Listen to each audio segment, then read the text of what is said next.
Is Italian a fake language? Prendere dei nipotini piccoli che cominciano a fare la nostra lingua. Ma la mia mamma la diceva che metto il nome Giovanni.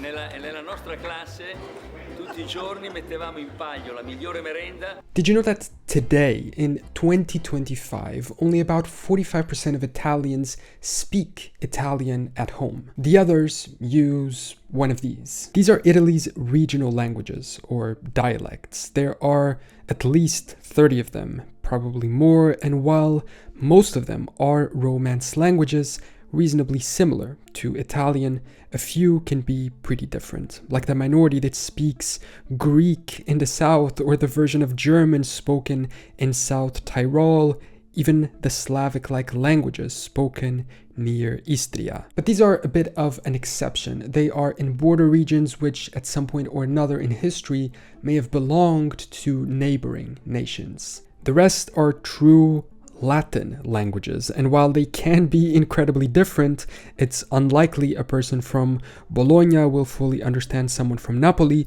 They are distributed in a continuum across the country, which means that speakers of one region usually understand the speakers of the immediately neighboring regions. If you want to take another example to compare, you have this image of a spectrum of Dutch to German, similar languages but which vary a lot in their own dialects. There are some Dutch dialects that are closer to German and vice versa, and others that are completely different. And when this happens within a country itself, like Italy, it's even more interesting. If you imagine regions A, B, and C, A will understand B and B will understand C, but A and C will have a much harder time understanding each other. But why do all of these places use different languages if they are within the same country? Well, to sum it up, because Italy as a concept and as a unified nation is, in the big picture of history, pretty recent.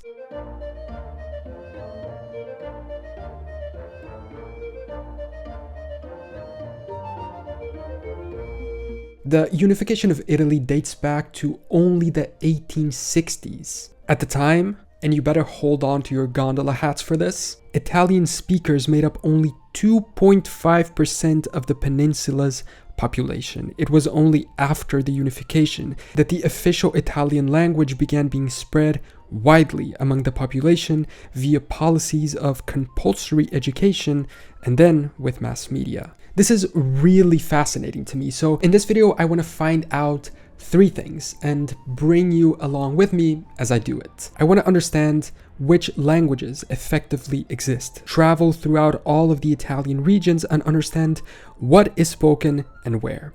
Then, how different these languages are from Italian. What effectively changes? Is it pronunciation, accent, vocabulary, or all the way to grammar? And what the origin of these languages is. Because as you can imagine, it's not random that a small area in southern Italy speaks Greek or a version of it. It's connected to the historical presence of them in the region. And this is the case with many other examples where, as always, history gives us an answer.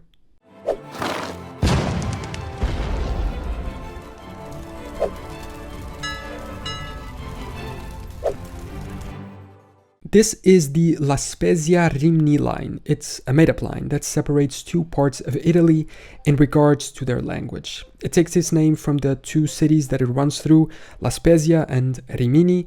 Actually, some people say the line should be between Massa and Senigallia instead, which are 40 kilometers south, but anyway, it separates the 2 language regions of the country. Both of them are Romance language regions. But the north belongs to Western Romance and the south to Eastern.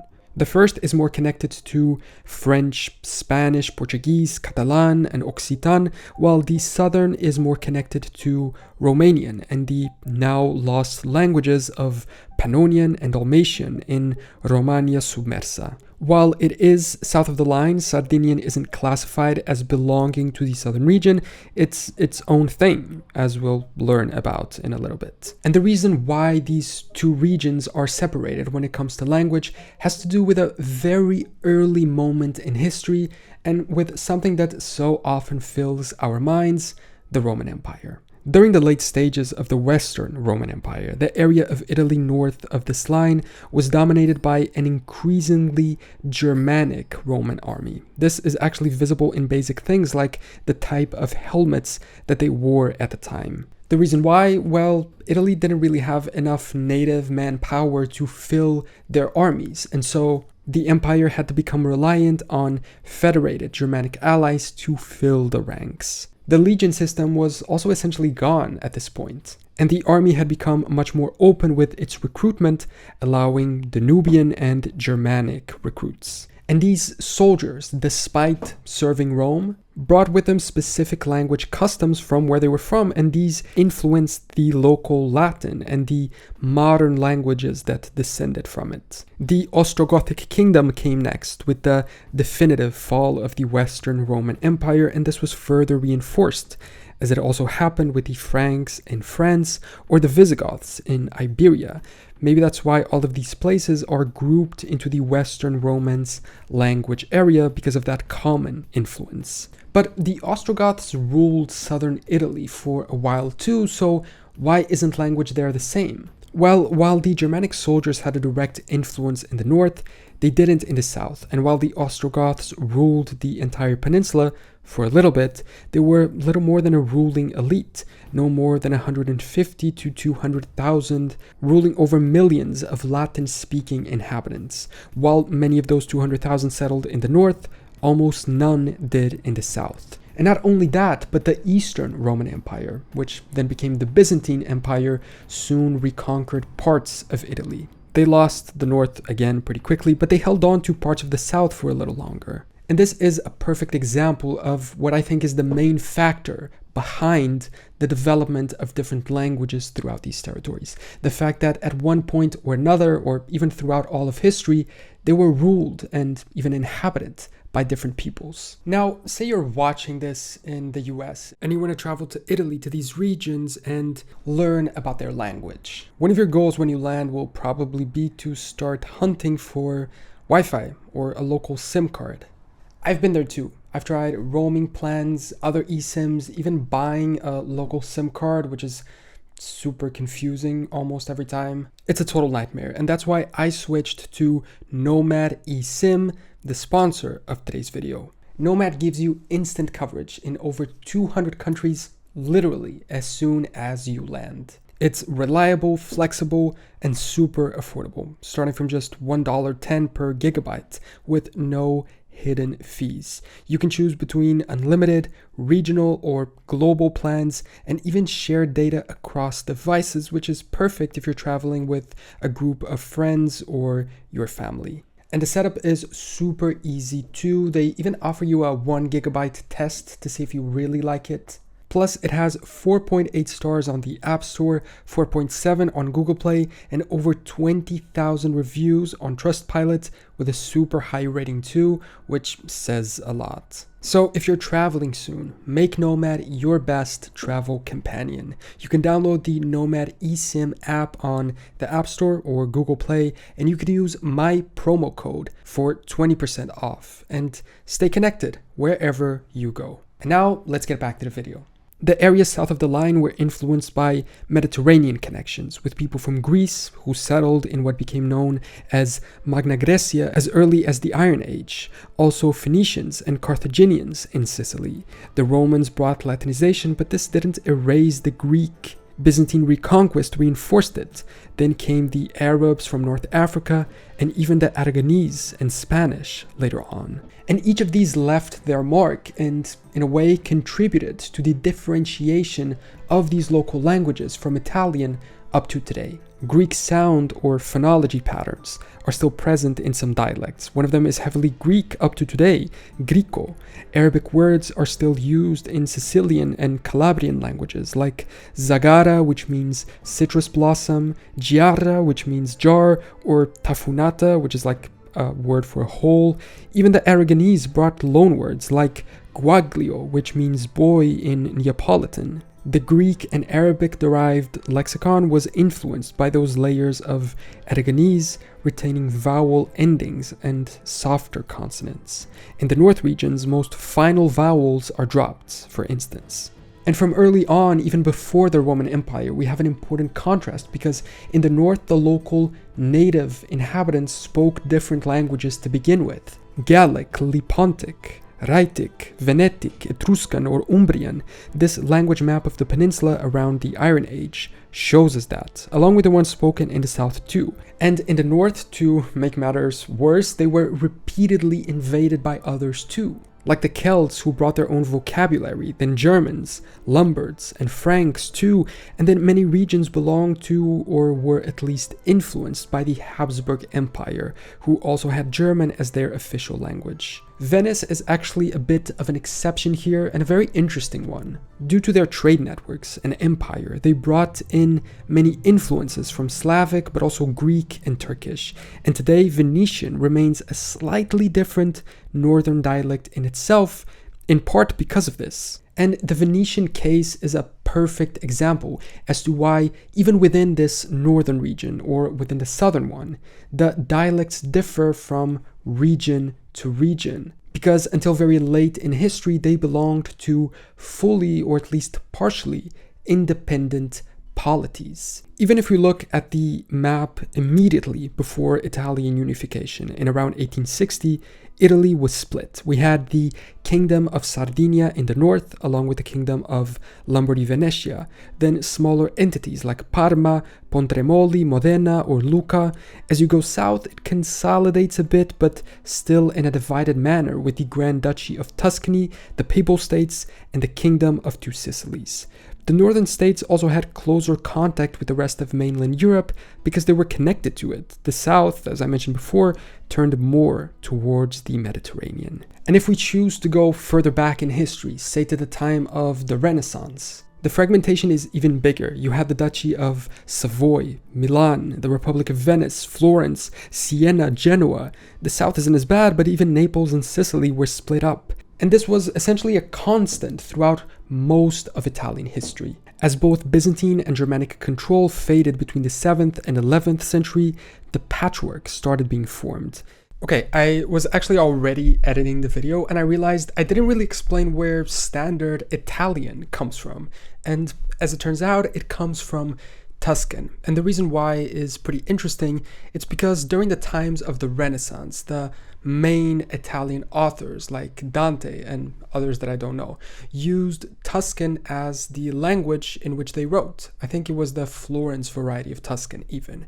This made it so that this specific type of Italian became known to all of the elites that read those works. And so when the time of Italian unification came and they had to choose one of the dialects to be their own language, they chose this one. Just a little side note, but let's get back to the rest of the story.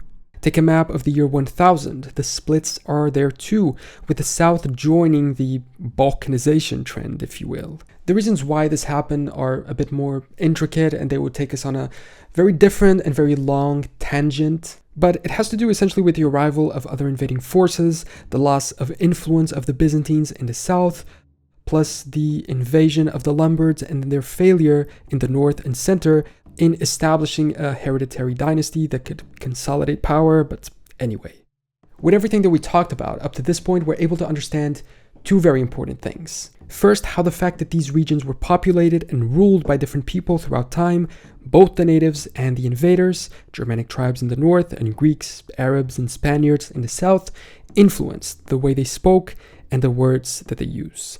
And second, how the political history of the peninsula evolved in a way that allowed for fragmentation of the territory into small independent polities, making it so that even within the northern and southern regions, different languages formed too. And we actually have a map that gives us a perfect example of this. This one, which compares the territory of the Duchy of Milan in the 14th century, here shown in green, and the modern borders of the Lombard language in yellow. They almost perfectly match up. So, knowing this, what was the result? Which modern local languages exist today, and how do they differ from each other? Other than the main Italian proper, Italy has two categories of languages. One are the historical minority languages, and the others, the regional dialects. Historical minority languages are safeguarded by the Italian Constitution under Article 6. This was written by Italy's modern founding fathers to show sympathy to these groups and let them become part of Italy without fearing the policies of Italianization employed previously by Mussolini. The languages belong mostly to communities that live in the border regions of the north. Many historically belong to French or German/Austrian rulers. They speak languages like German itself, South Tyrolese, Friulian, Slovene, Occitan, or Provençal. These two last ones being local languages of France too, like we saw in a previous video. Others are spoken more in the south and are essentially remnants of historical settlements in those regions, some of them with quite odd distributions like the interior settlements of Albanians, or like the Greek-speaking community in the very tip of the boot, Calabria, and around Messina across the strait in Sicily. This is where they speak Greco, plus also in the heel of the boot with Greco-Calabro. These are the very last remnants of the ancient Magna Graecia. Interestingly, Sardinian is considered one of these historical minority languages too, even though it's spoken throughout the entire island.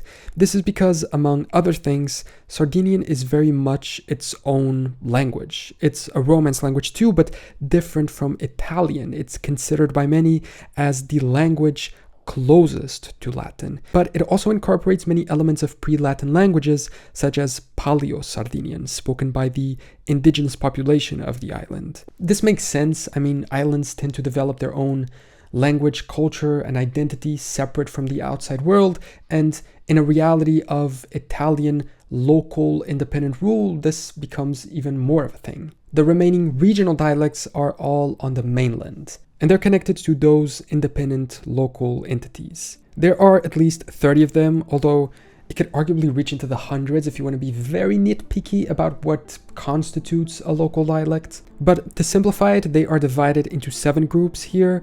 Gallo-Italici, which, as the name indicates, is connected to northwest Italy, the former territories of Savoy and Milan, close to France but excluding the border regions which speak Provençal or Occitan, mixed in with Tretini Centrali, which makes up the language of regions more to the central area of the north. Veneti, the northeast area around Venice, Toscani, I Corsi, spoken precisely in Tuscany and Corsica, plus a bit of northern Sardinia, presenting us with an interesting case of modern regional dialects that in history belonged to different polities. I guess they're the exception to the rule. Or at least they show us that there are more factors at play too. Mediani, spoken in middle or central Italy, including Rome, and coinciding sort of with the territory of the old papal states.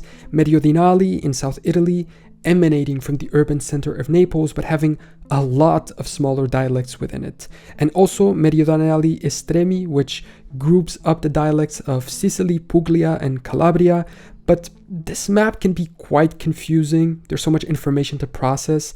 The dialect groups are a bit too broad, but the single dialects per location are way too many. So I find that the best solution is to go back to the first map that we looked at, which excludes superlocal differences but breaks down these groups into smaller ones. Plus, it includes the minority languages in the same map. We can see how Gallo-Italici is split into Piedmontese, Lombardo, and Ligure, or how Toscano is actually different from Corsican.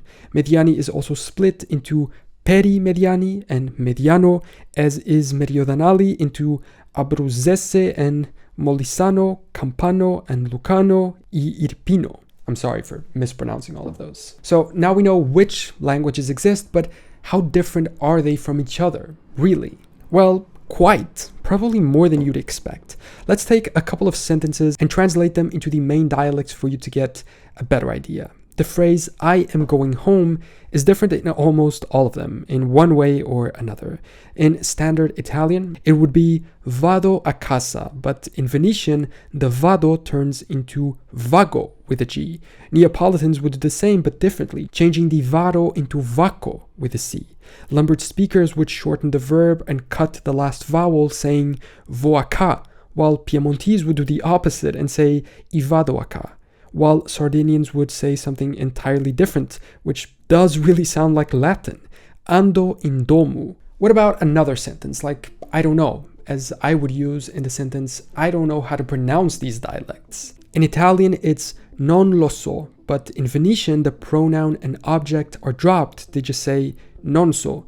The Lombards would move the negative to after the verb instead of before it saying assono, while the Piedmontese and Emilians have different words for the negatives, nen and miga respectively, saying ilosonen and assomiga. If you're not Italian and you hear these, you might think these are all Italian but saying different things, but it's the opposite. They are saying the same thing but in different Italian languages. And what's most interesting to me is that these local languages don't seem to be going anywhere. Fascist Italy tried to repress them, but they stuck around.